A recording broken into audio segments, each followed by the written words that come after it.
নমস্কাৰ মৰমৰ ছাত্ৰ ছাত্ৰীসকল আহোম ক্লাছেছ ইউটিউব চেনেলটোত আপোনালোকৰ স্বাগতম জনাইছোঁ। আজি মই এইটো ভিডিঅ'ত লৈ আহিছোঁ তোমালোকৰ কাৰণে ক্লাছ 9ৰ জিঅ'গ্ৰাফিৰ পাৰ্ট নম্বৰ 1। ইয়াত তোমালোকৰ এইটো পাৰ্টৰ সকলোখিনি MCQ পাই যাবা। প্ৰথম ভিডিঅ'টোত তোমালোকে কিবিলাক পাই গৈছা, ইয়াৰ অনুশীলনী কোৱেশ্যনখিনি পাই গৈছা, কিন্তু এইটো ভিডিঅ'ত তোমালোকে MCQখিনি পাই যাবা। প্ৰথমতে কি দিছে আমাৰ কোৱেশ্যন নম্বৰ 2, পৃথিৱীৰ স্থলভাগে মুঠ মাটিকালিৰ কিমান শতাংশ আৱৰি আছে? ইয়াৰ উত্তৰটো হ'ব কি আমাৰ 29% মাটিকালি আৱৰি আছে।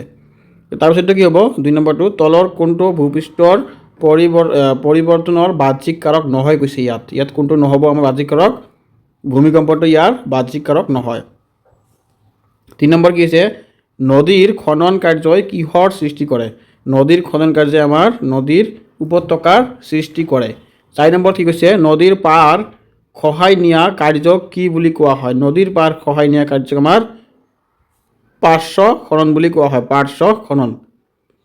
5 নম্বৰ কি কৈছে, অশ্বক্ষুৰা হ্ৰদ নদীৰ কোনটো গতিত সৃষ্টি হয়? এইটো হ'ব আমাৰ উত্তৰটো কি হ'ব? খ নম্বৰটো হ'ব ইয়াৰ উত্তৰ, মধ্য আৰু নিম্ন গতিত সৃষ্টি হয়।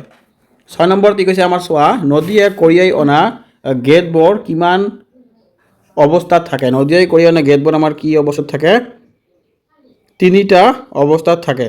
এটা হ'ব কি দ্ৰৱীভূত, আৰু এটা হ'ব কি ওপঙি থকা, আৰু এটা বাগৰি যোৱা। 3টা অৱস্থাত নদীৰ গেটবোৰ কঢ়িয়াই আনে নদীয়ে। 7 নম্বৰটো কি কৈছে, নদীৰ পলস জমা হৈ সৃষ্টি হোৱা সাৰুৱা সমতল ভূমিভাগ হ'ল কি হ'ব? এইটো আমাৰ প্লাৱন ভূমি। তাৰপিছত কুৱেশ্যন নম্বৰ 8, গ্ৰীক আখৰ ডেল্টাৰ দৰে আকৃতি অৱয়ৱটো কি? অৱয়ৱটো কি আমাৰ? এইটো হ'ব ব-দ্বীপ। 9 নম্বৰ কি কৈছে, পৃথিৱীৰ সৰ্ববৃহৎ নদীদ্বীপটোৰ নাম কি? এইটো একেবাৰে ইজি কুৱেশ্যন, আৰু এইটো তোমালোকৰ অলপ ইম্পৰ্টেণ্টো হয়। ইয়াৰ উত্তৰটো হ'ব আমাৰ মাজুলী। 10 নম্বৰ কি কৈছে, মৰুভূমি অঞ্চলত বতাহে ধূলি বালি উৰুৱাই নিয়া কাৰ্যক কি বোলে? মৰুভূমি অঞ্চলত বতাহে ধূলি বালি উৰুৱাই নিয়া কাৰ্যক অৱনমন বোলে। 11 নম্বৰ কি কৈছে, বতাহৰ অৱক্ষেপণৰ ফলত সৃষ্টি হোৱা বালিৰ পাহাৰবোৰক কি বোলে? বতাহৰ অৱক্ষেপণৰ ফলত সৃষ্টি হোৱা বালিৰ পাহাৰবোৰক কি কৈছে আমাৰ ইয়াত? বালিয়াৰী বুলি কৈছে। 12 নম্বৰ কি কৈছে, ইনচেলবাৰ্গ শব্দটো কোনটো ভাষাৰ পৰা আহিছে? ইনচেলবাৰ্গ শব্দটো আমাৰ জাৰ্মান ভাষাৰ পৰা আহিছে। 13 নম্বৰ কি কৈছে, ইনচেলবাৰ্গৰ অৰ্থ কি? ইনচেলবাৰ্গৰ অৰ্থ হৈছে আমাৰ গ নম্বৰটো হ'ব ইয়াৰ সঠিক উত্তৰ, দ্বীপৰ দৰে অকলশৰীয়া পাহাৰ।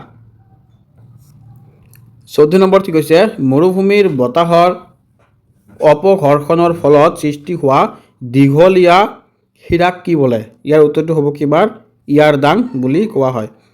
তাৰপিছতো তোমালোকে 15 নম্বৰ কি কৈছে, পৃথিৱীৰ উপৰিভাগ বৰফে ঢাকি ৰখা যুগটোক কি বোলে? পৃথিৱীৰ উপৰিভাগত বৰফে ঢাকি ৰখা যুগটোক আমাৰ হিম যুগ বুলি কোৱা হয়। 16 নম্বৰ কি কৈছে, অতি লেহেম গতিৰে নামি অহা বিশাল বৰফৰ স্তৰক কি বোলে? এইটো হ'ব আমাৰ হিমবাহ বুলি কয়। 17 নম্বৰ কি কৈছে, হিমবাহে কঢ়িয়াই অনা শিল বালি আদিৰ অৱক্ষেপক কি বোলে? হিমবাহে কঢ়িয়াই অনা শিল বালি আদিৰ অৱক্ষেপক আমাৰ কি বোলে? গ্ৰাব বুলি কোৱা হয়। এতিয়া তোমালোকে 18 নম্বৰত, হিমবাহ উপত্যকাৰ আকৃতি কেনেকুৱা? হিমবাহ উপত্যকাৰ আকৃতি হ'ব আমাৰ ইউ আকৃতিৰ হয়। 19 নম্বৰত কি কৈছে চোৱা তোমালোকে, দুটা হিমবাহৰ মাজত জমা হোৱা গ্ৰাবক কি বোলে? দুটা হিমবাহৰ মাজত জমা হোৱা গ্ৰাবক আমাৰ মধ্য গ্ৰাব বুলি কোৱা হয়। 20 নম্বৰত কি কৈছে, হিমবাহৰ অৱক্ষেপণৰ ফলত সৃষ্টি হোৱা ওখ টিপিবোৰক কি বোলে?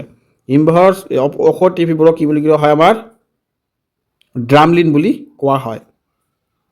21 নম্বৰত কি কৈছে চোৱা, পৃথিৱীৰ কিমান শতাংশ জলভাগ আৱৰি আছে?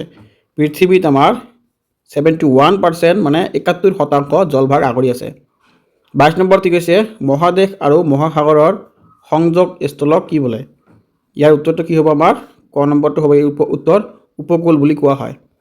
23 নম্বৰত কি কৈছে, সাগৰীয় ঢৌৰ কোৱত সৃষ্টি হোৱা থিয় গৰাক কি বোলে? ইয়াৰ উত্তৰটো কি হ'ব আমাৰ? সমুদ্ৰ গৰা বুলি কোৱা হয়।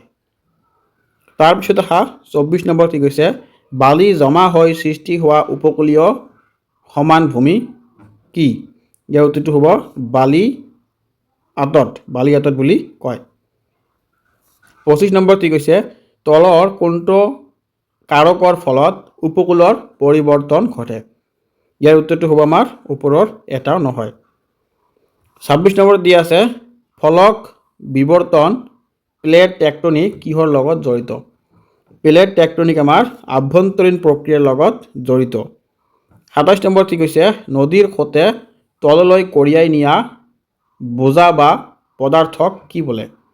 ইয়াৰ উত্তৰটো চোৱা আমাৰ কি কৈছে এটা বেড লোড বুলি কোৱা হয়।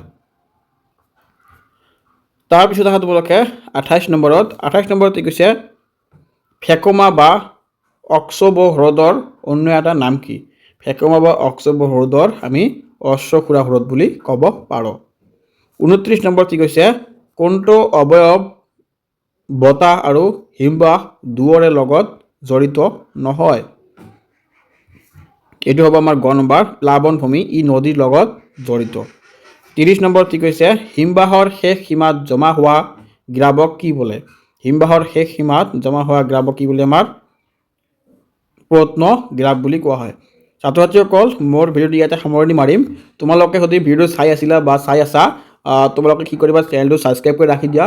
এনেকুৱা ধৰণৰ তোমালোকে MCQ পাই যাবা আৰু তোমালোকে হাফ ইয়াৰলি পৰীক্ষাৰ আগে তোমালোকে এই চাবজেক্টৰ কমনটো পাই যাবা। তোমালোকে কোনো টেনশ্যন কৰাৰ দৰকাৰ নাই, বিন্দাছ কমন পাই যাবা।